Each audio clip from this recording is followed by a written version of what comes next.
name is Brad Rourke, and I'm with the Williams Group. So I've been with Williams Group since '03, so that's 21 years. And I know your profession fairly well from a business perspective, but obviously not from a professional perspective. So a few plugs on Williams Group. Uh, a lot of people don't know this, but we have a full accounting and tax practice inside of Williams Group that we've had for about 8 years. So we're well versed on the tax aspects of buying and selling practices also, and the accounting aspects of it. So that's one of the 3 divisions that we have. And then we also have a transitions division where we're helping practices buy and sell, and then bringing on partners. So there's lots of issues with respect to those sorts of contracts and employment agreements after, et cetera. So that's the 2nd division. And then 3rd, we have practice management consulting. So it really helps us, quite frankly, to understand the value of a practice, and we'll talk a little bit about that today. So our consultants, because they understand billing and coding and everything that goes into the details of the practice. So that's a little bit about me and the Williams Group. And thank you, Brittany Kelshaw, for administrating this or moderating it. So yeah, let's get rolling here. I'll see if I can. I'm a boomer, so sometimes the technology is not so good for me. I'm not that good at it, but I think we can make this work. So let me just get to the agenda. Okay, 4 things on the agenda. Should I buy a practice? And you'll see I'm a resounding yes on that matter. I'll tell you why in a moment. And then we'll talk about an asking price assessment. Of course, that's an important starting point. Is the seller, are they reasonable on their asking price? So we'll just discuss that for a bit, and then due diligence. So due diligence is like, I know everyone does due diligence on certain things, but it's that word or 2 words, that nomenclature is used a lot in acquisitions. But we all do due diligence. For example, you go for dinner, get the sommelier comes by with a bottle of wine, they give you a little taste of it, and then you sip it, and I would have no clue necessarily if it was good or bad. And then the sommelier asks you, well, is it, what do you think? Good to go.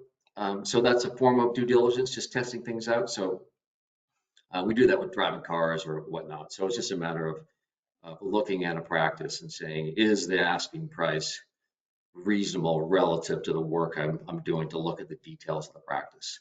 So we'll go through several things that I think buyers should consider doing when they're buying a practice or before they close and sign on the dotted line to buy the practice. And then a few acquisition variables. So I have to say at the outset that when you're buying a practice, it's not like going out for dinner and you're making a choice on a menu or any of that. Those are relatively simple transactions. So there's just no way in a half hour that we can cover all the aspects and situations regarding buying a practice. So we're going to hit on a few things, and then we're always available for questions. So that's the agenda. So I am an absolute bullish person on licensed ODs buying practices because you all have obviously a professional license, high aptitude, you're smart, good with people, all those things. So I think every OD, in my view, ought to buy a practice. That's a personal choice, but in doing so, when you buy a practice, there's a lot of responsibilities that you take on. And that's a great thing in life, because the more responsibility you take on for employees and then running the business and then the professional side of it. It really is great for your lives. It makes it a lot more complex, I would say, for sure, a lot more responsibility. But yeah, part of life is just being as responsible for everything around you that you can, like your community, because if you own a practice, then you're not only responsible for the employees, for the staff, and also the health of the community around you. So that responsibility adoption is great because you're building your own personal, just personal development, just simply to be a better person. So that's one reason I think that's a reason to buy a practice. And secondly, too, is just the return on investment. So private equity as you know, has been buying practices, I don't know, maybe 10 years, but say through 2018, 19, and 20 pre-COVID, they were buying a lot of practices, and now they're starting to pick up buying practices again. And they're buying them because they're just great investments. So otherwise they wouldn't be buying. So let's just say as an example, you have a practice doing $800,000 or $900,000, and you can buy it for $500,000, and then it pushes out after paying yourself as the doctor compensation, say $100,000 a year. So you spend $500,000 buying a practice, and then you pay yourself a reasonable compensation for seeing the patients, and then what's left over is really your return for buying it. So if you're producing on a $700,000 practice, for example, an additional $100,000, and then you paid $500,000 for it. So on $100,000, $500,000 investment, and you're getting an additional $100,000, that's 20% return per year on your investment. And then potentially when you buy, you might be moving that up. So you've always got your initial investment, say that $500,000. So next year, if you're making $200,000 after paying doctor fees, then you're at a 40% return. So there's just really great investments just from a pure investment point of view. So who should not buy? I don't know. I don't personally think anyone should not buy it. I guess the only thing that I would think of that I would recommend that a doctor not buy typically is if your life is kind of in chaos or something, say you're going through a divorce or you've got significant health issues or something, then if you're an owner, yeah, or if you just say, like, I only want to work 30 hours a week, you can do it on that, but it just becomes more challenging, especially first-time buyers, etc. I mean, you're probably working 50 hours a week for sure, 60, I don't know, in that ballpark, um, but it's rewarding, and it's not as if it's a chore. You're just going to enjoy it because you're going to be highly motivated to make sure that the practice is doing well. So I wouldn't rule out anybody, quite frankly, except for maybe a few of those scenarios. And I don't think it's personality based either, because I think it doesn't matter if you're passive or aggressive or you think you don't get along with people. Or staff, etc. But those are all things that you can learn and do really well at and excel at. So that goes to the responsibility adoption that you can grow as a person from buying a practice. When you do buy a practice, though, so the main criteria, in my view, is, and this is depending on the person's personal needs too. That's why I've got family funds needed. So when you buy a practice, it's going to push out X dollars of cash flow. And we'll go through a little example so you can kind of see this more of the abstraction into numbers instead. But you need to be able to service that debt, because now, if you go from an employed OD or an associate OD and you're making, say, $150,000 or $170,000 or $180,000 a year, and after paying tax, you've got X dollars. So when you buy a practice, then you've got your production compensation for being a doctor, but then you also have the debt service going out, because most people don't have $500,000, $600,000, $700,000, $800,000 sitting around to buy a practice, so you got to borrow the money, and then so that debt payments are typically coming out of the practice too. So it potentially could squeeze the amount of take-home money that you're bringing home. So that's something that needs to be analyzed, because if you're saying, look, I got to have $180,000 per year, I have to put my kids through college or whatever, I've got to have this money, I'm not willing to sacrifice other things right now, I just want this cash flow, then yeah, depending on the numbers, but perhaps you shouldn't buy. But normally I don't see that. Normally when you buy a practice, you can net out even after paying the debt, and that debt really is just building equity for you.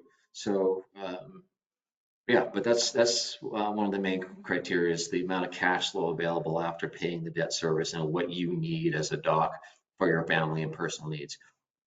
So we'll go through that a little bit too. Yeah, I'm going to get a little out there, so to speak, on a reason why you might consider buying a practice, basically owning a business.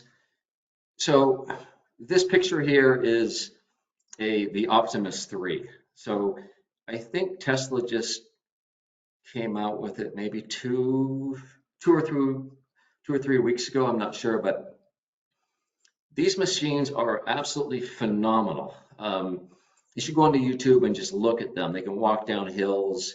They can, this guy here is picking up an egg out of this egg basket and cracking it, I think, and putting it into this little bowl. It's the dexterity of the fingers are incredible. So my point with this is that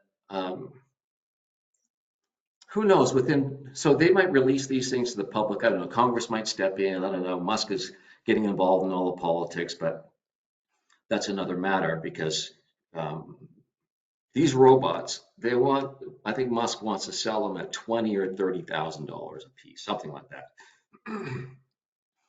So if you think about these machines, and they're saying that most humans will not have to do a lot of work because we're going to have these robots working for us or doing things for us. So if you own a business, and some of them might not like this, and I appreciate that, because these things are going to disrupt people's jobs. So here's a scenario. I've talked to a couple different doctors about this, that I'm jumping around here a little bit, but the machines already can do refraction. So these things can do a refraction for sure. They can't, this particular test, Optimus 3, I don't think it can at this point be able to look at the health of the eye and be able to make recommendations or diagnostic. But these machines can learn how to do that, because their vision works, and their speed of how they function can go at 10 times what a human can. So it's just a matter of teaching the AI through a massive data set and seeing different pictures and whatnot for these things to be able to learn. And that's what all these there's going to be maybe people on this webinar that understand all this better than I do. So, but they can learn pretty much anything. So these large language models, essentially what they are is a system where it's based on probabilities, and they can see based on this massive data set what would be the next natural step. And us humans do that too. Like, we're not that complicated from what we do all day physically. Get up in the morning, brush your teeth. We're just functioning with the real world, but making the decisions of what to do is more complex. But the machines are starting to do that. So back to the idea of buying practice. So just sort of imagine, as they say, that you've got your practice, and you own that business, and then you hire these machines to do the work in your practice. Because I think it's kind of cool. Like, everyone likes interacting with a video game, etc. So interacting with these things, I think, would be fun. It wouldn't bother me to have one of these Optimus 3s do my eye exam, or do the pre-test or whatever. But so let's just say it's $30,000 for one of these things. If you look at an employee's cost, or even an associate doctor, for example, you're looking at $50,000, $60,000, $70,000, $80,000 per year. Or, and if it's associate OD, potentially 150, but obviously these machines can't sign off on charts. They need to use your license. But the the costs of running any business, but we're talking about optometry practices now. Let's just say you buy one of these for 30,000, they don't get sick. They're always in whatever mood you want to have them in. There's just yeah. So having these things, and then if you own a business, because the world is changing, we're going to have these robots almost for sure. They're coming. Um, we might all each individually have one for our assistant to mow the lawn or make us breakfast or whatever the case may be. But so I don't know, within maybe 5, 6, 7, 8 years you could potentially employ a bunch of these sorts of things. It is going to disrupt, yeah, jobs for sure, like as an accountant and lawyers too. These machines can do, they'll be able to do a lot of things that humans can do and do them more consistently and not forget anything. And, they're going to show up in the morning to work. But so anyways, that's just the reason I'm saying that is if you're buying a practice, if you don't have a practice, you don't necessarily have this opportunity to employ, so to speak, these types of machines because now potentially your cost on $1 million practice could go down to because it could really reduce your HR costs because you're paying 30 grand for one and then that's kind of it. It might last for 3 or 4 years and you swap it out. I don't know, but so that's just the way the world's going. Um, so owning a practice, you hire these things, and yeah, I think yeah, then you're in an extremely good position versus say being an employee where you could potentially get displaced by one of these crazy looking machines. So that's another reason. So in my view, to buy a practice. So let's just move. I got to be careful on the time here because I'm carrying on about AI and these bots. But so one of the first things that, of course, you want to do is like, what's the asking price? There's a practice to buy. The seller, like, are they going to be reasonable, or are they just sort of way out there on their asking price and asking too much for the practice? So a few rules of thumb on valuations. So private equity, if they're going to buy a practice, but there's a caveat there. You've got to sign for 3 years. You got to work for them for 3 years. So they can afford to pay a little bit more. So typically they're going to say $1 million practice. They might pay 1 times revenue, so $1 million for the practice, or 1.2 million. I mean, they were paying 1.5 million before COVID. So the prices have come down a little bit, or the valuations from private equity. But so you can say one times revenue, 1.2 times revenue is a rule of thumb. Then corporate buyers, for instance, Luxottica, Essilor is buying practices, and VSP is buying practices, and then there's others, Shopko, iMarts, et cetera. Those are the corporate buyers. So typically they want doctors to stay around for at least a year. So their valuations are typically about 1 times revenue, or maybe a little lower than that. So 0.9 times revenue. So $1 million practice, 0.9 or 90% would be a $900,000 valuation as a rule of thumb. And then we get to the peer-to-peer valuations. So those typically, say on $1 million practice, again, I'm just using that for just easy math. We'll sell probably as low as like $1 million practice is a good size practice. So it's hard to get $1 million practice for less than 50% of revenue, like, unless it's really remote or something. But so typically at the low end, I would say 50% to the high end of 70% of top line as a rule of thumb. So $1 million practice would typically sell to another person, another licensed OD like you all, for 500,000 to 700,000 in that ballpark. But those are rules of thumb, and they're pretty rules of thumb are good because they're rules, so to speak, and that they're generalizations. But really, the valuations of practices are based on the earnings. So this is you might have heard EBITDA. So it's basically earnings before interest, taxes, depreciation, and amortization. Basically what that means is just what's the cash flow of the practice. So just to make that a little bit more concrete, I'll show my screen here. So hopefully this is big enough. I'll try and make it a bit bigger. So million dollar practice, gross receipts. And then this, I'll just make this comment now. Oftentimes when you're doing your due diligence of a practice, you want to see the financial statements. What's the profit and loss statement look like? And you're going to get, in most cases, a profit and loss statement that has its cost of goods sold, which is fine, in a section, so you can see what it is. But then there's just this massive laundry list of other expenses.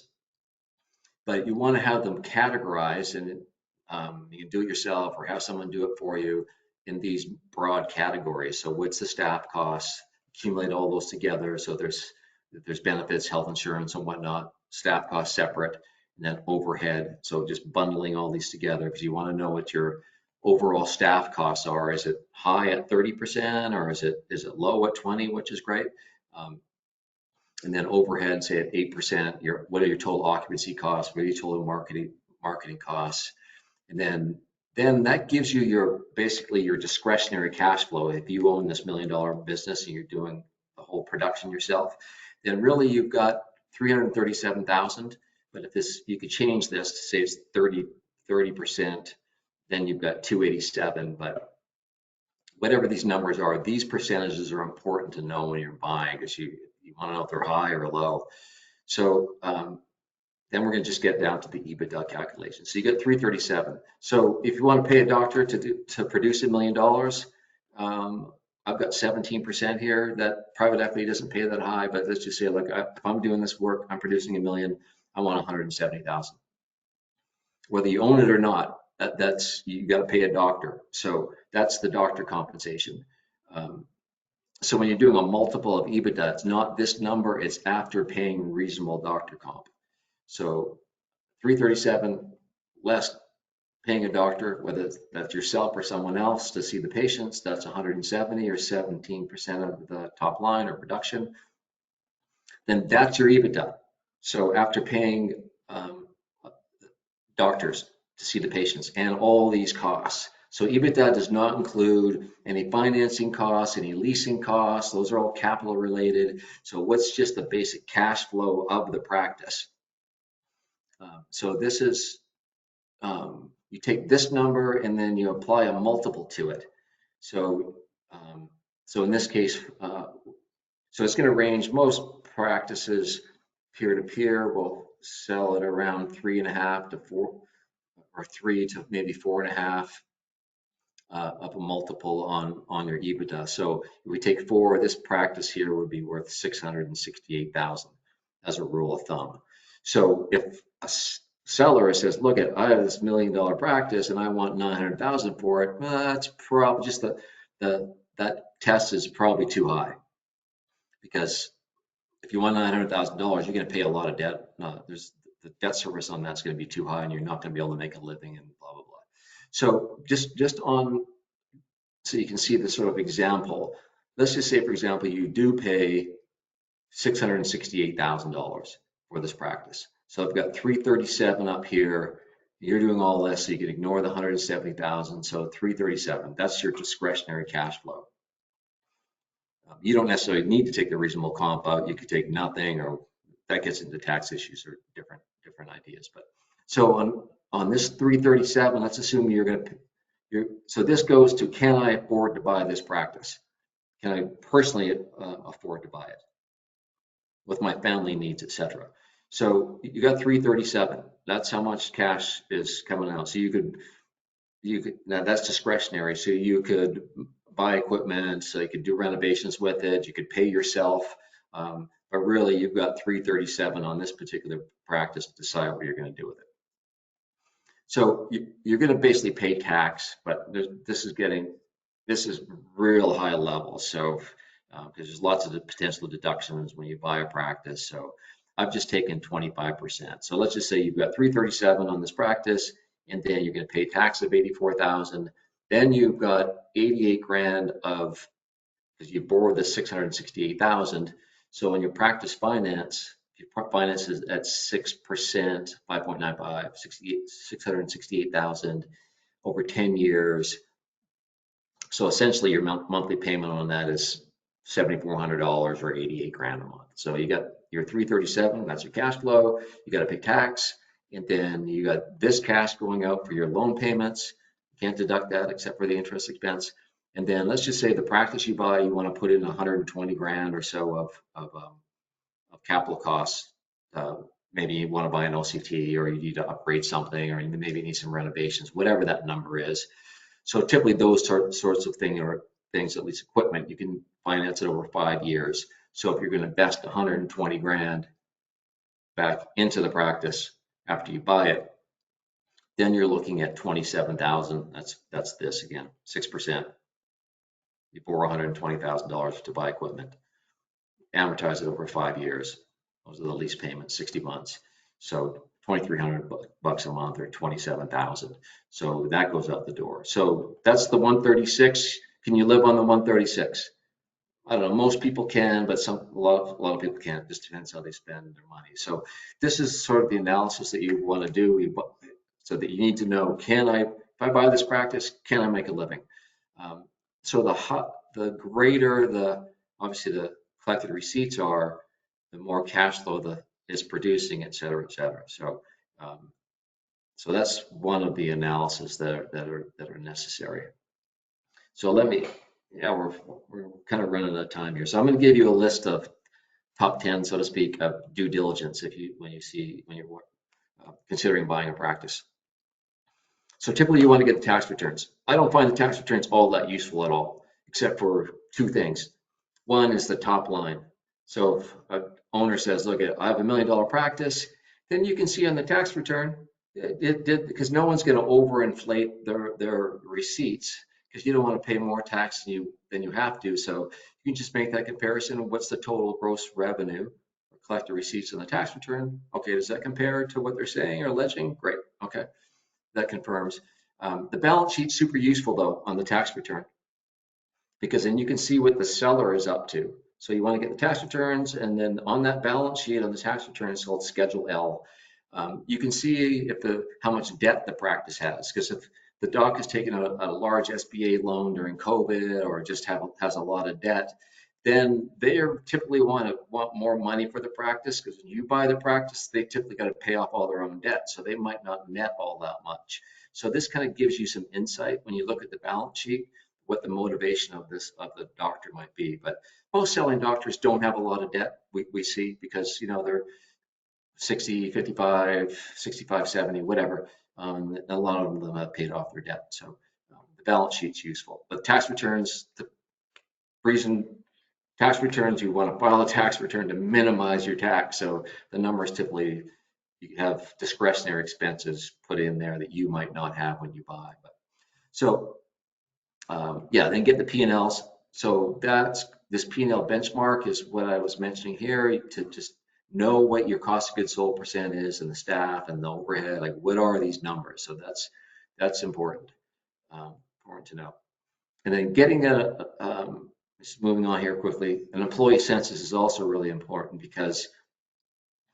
and you want to ideally interview the employees, or at least talk to the selling doctor. If you're already working in the practice, and you're an associate buying the practice or buying in, you kind of know the staff.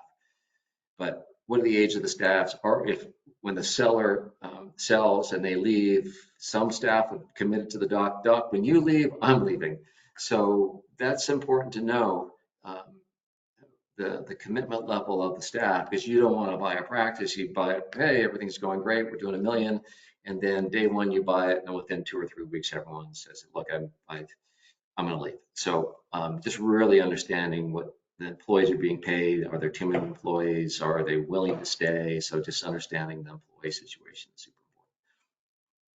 Knowing patient encounters per day, that's important, obviously, because if you've got a doctor that's, say, doing 1.5 million, hey, I want to buy this practice, and this doc is seeing 50 patients a day by himself, and you go, oh no, there's no way I'm going to see that many patients. So then then you'd have to get an associate or whatever, or you only want to see 20 or 25 patient encounters.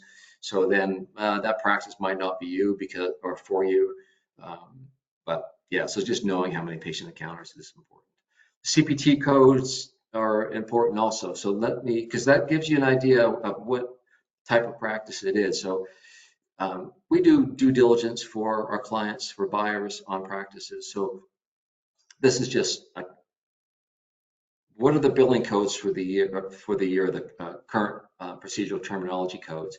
So in this case, we've got 92012, established patient, intermediate 200, and comprehensive 1300. Established, that's new patients. So you can say, oh, what's the ratio between new patients and established patients? So that's important. See what they're doing, because you might be able to come in and retain more of the patients. So that's great. How many refractions, and then you get it to diagnostic testing. Um, so optic nerve OCT testing, and then what sort of contact lens billings are they doing? And then you can see opportunities for yourself just by looking at their CPT totals. Uh, so that's all important to do when you're looking at a practice to buy. And then this comprehensive to problem focus ratio is really important in my view also. So just real brief summary on that. Let's just say, for example, you've got a group of patients that are, say, over 50 years old. And let's just say hypothetically, all the patients that the doctor is seeing during the day are over that age. So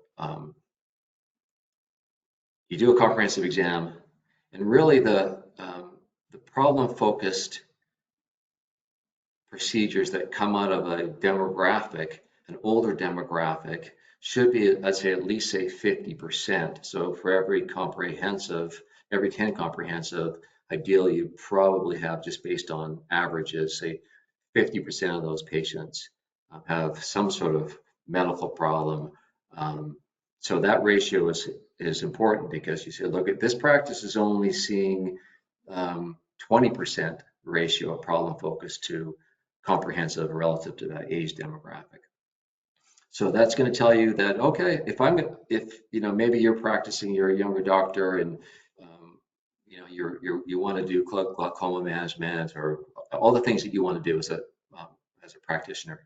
So then you can, oh, okay, well, I'm automatically going to be able to pick up quite a bit of revenue here, because the current doctor is either referring those out, or whatever the case may be. So just knowing what that ratio is important. Revenue per patient is also important. Knowing what that number is. So I won't go necessarily into the detail on that. It's fairly self-explanatory. Insurance payer analysis is good too, because to know. So let me just go over here. So here's just an example. This is kind of small, but I'll make it a little bigger. So what are the top 10, for example, payers? So Medicaid, Blue Cross, Medicare Part B, like who is paying you? Who's paying this practice?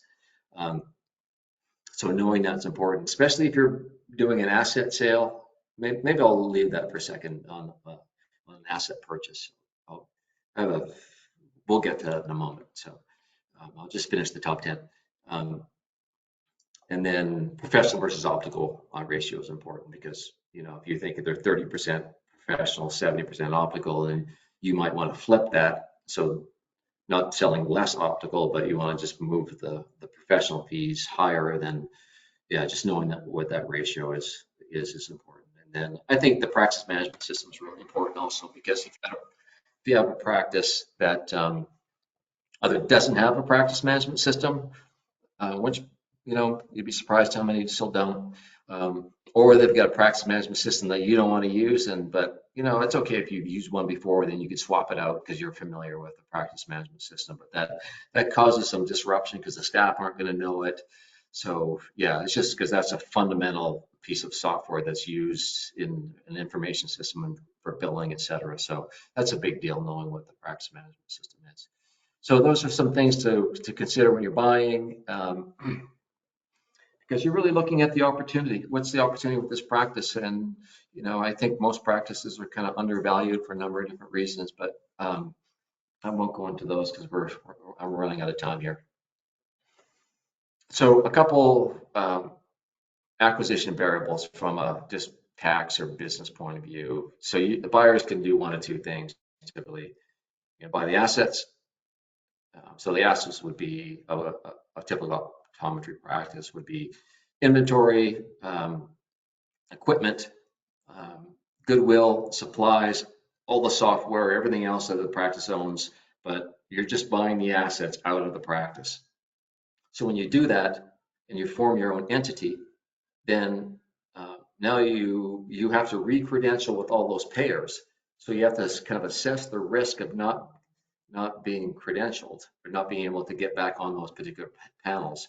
That's why in Florida, my colleague Bill Nolan has let us know internally, and you all might know this too, that there's some of the panels are very difficult to get on. So a lot of the Florida practices are stock sales. The problem with you as a buyer buying the stock, it's like just like buying Tesla stock or Nvidia stock or Google, whatever. You buy that stock, you can't deduct it. But if you buy the assets, put them into your own company, yeah, then you can deduct the equipment, take section 179 or bonus depreciation, and you can deduct the inventory. So that's why as a buyer, asset acquisitions are typically uh, more preferable. But then you've got the additional risk and kind of issues of re-credentialing with all those payers. So that's a risk. So the entity formation is kind of just ties into that. If I'm buying the assets, I'm typically going to form my own entity, a limited liability company, or in some states you have to have a professional limited liability company. So just forming that and then using that vehicle to buy the assets. There's closing date considerations too for both buyers and sellers, because you as a buyer, typically you'd want to buy it on December 31st or like sometime later in the year, because then you can offset potentially any initial losses, even though they're paper losses, to apply against the income you've made during that year. So that essentially increases your cash flow. But the seller, they typically want the beginning of the next year, because they're gonna, let's just say you're paying that 668,000, then they're gonna have all that income stacked into a year where they've been also generating money from the income, or excuse me, from the practice. So they get their practice income, which they normally have, then they have this large $668,000 potentially gain. So they want to push that gain into the next year where their income is on average lower. So there's just negotiation that can occur there. So, all right, we got 6 minutes left. I wanted to be done by quarter two for a Q&A, but just a couple more things. If we have a marketplace, and I'll just show it to you briefly. I don't know if I put it as a favorite. Let me just go here. If you go to our website, you can just Google or Bing or whatever, the Williams Group, and then go up here to marketplace. So we have several, I don't know, maybe 100. I'm not sure how many we practices have listed on this site to sell. So you can peruse this, and then there's also this little buyer profile right here. Just if you want, just fill that out, and then if there's practices that we're aware of in your area, then we'll certainly, yeah, just we'll let you know. So I would be happy to just talk to you individually about any issues of buying a practice and what's all involved. So that's both. This is the marketplace I just showed you, and then the buyer form. So yeah, that's there's so much to buying practices. It's yeah, that's why I don't know. I always do typically advise that most ODs just don't go it alone.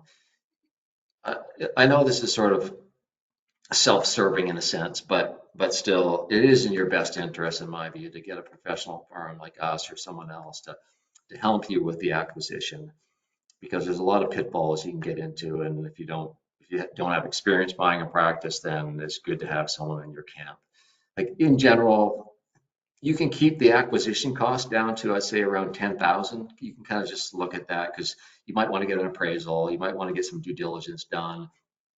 In the end, you'll need an attorney maybe for the terms of the sale, which you can keep low by hiring a firm like us or another firm that's very familiar with the optometry practice sales. Whereas if you go direct to an attorney, they don't have necessarily experience. So we can help put the terms of the agreements together, and then just keep the cost low, and then have an attorney at the end just make sure they can draft up the documents and whatnot. But that's getting into more complex stuff. So yeah, so if there's any questions, I'd be happy to take any questions. But I'm not sure where they're going to show up, quite frankly, uh, on this dialogue here. But Can you hear me, Brad? there's a little question thing here. Yeah, someone asked if they could get a copy of that EBITDA template. Yeah, we're going to send this out to everybody anyways, so you'll be able to just see those sections on it. And then if you want more than that, you can just contact me, or here's my cell phone and my email. Yeah, we can help you out with that for sure. And then someone asked if this webinar will be available to watch again. Yeah, we're going to put it up. Oh, good. So Brittany already responded to that. So yes, we'll be sending a recording, and we'll have it up on YouTube too. Yep. See what else we have here.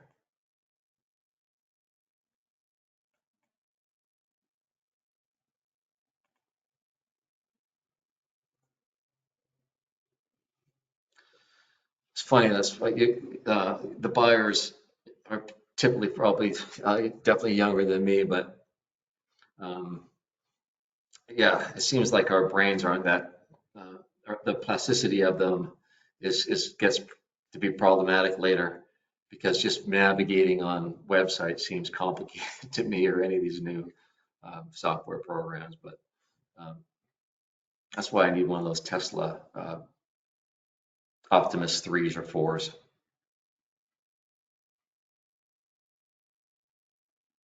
If we're allowed to buy them, I think I'd like to get one quickly.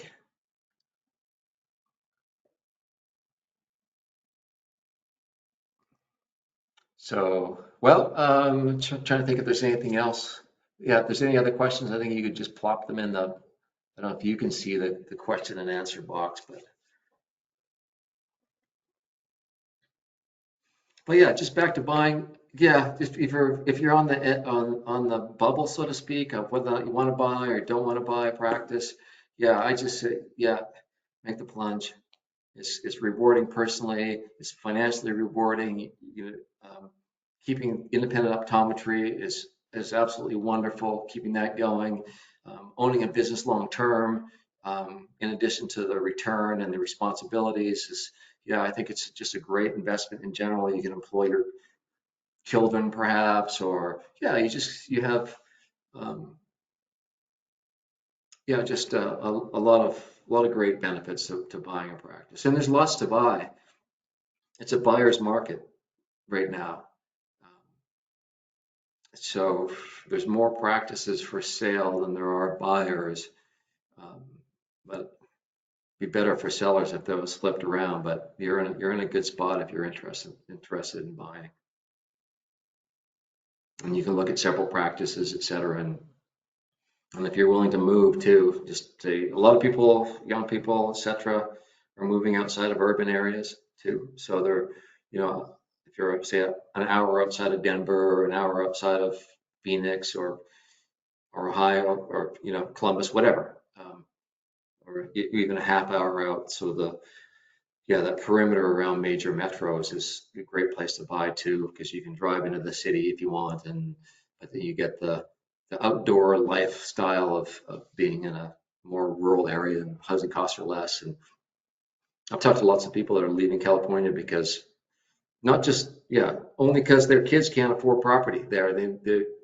It's on the coast, it's becoming too expensive, so they're moving more inland to Utah or Idaho, or yeah, Texas, etc. So, Brad, can you see the questions? well, all right, everyone. I think we've hit our duration. So thank you very much for um, attending, so to speak, and we'll shoot this out. And I hope you all have a great holiday season, Christmas, Hanukkah, whatever the case may be. So God bless you, and yeah, have a great weekend.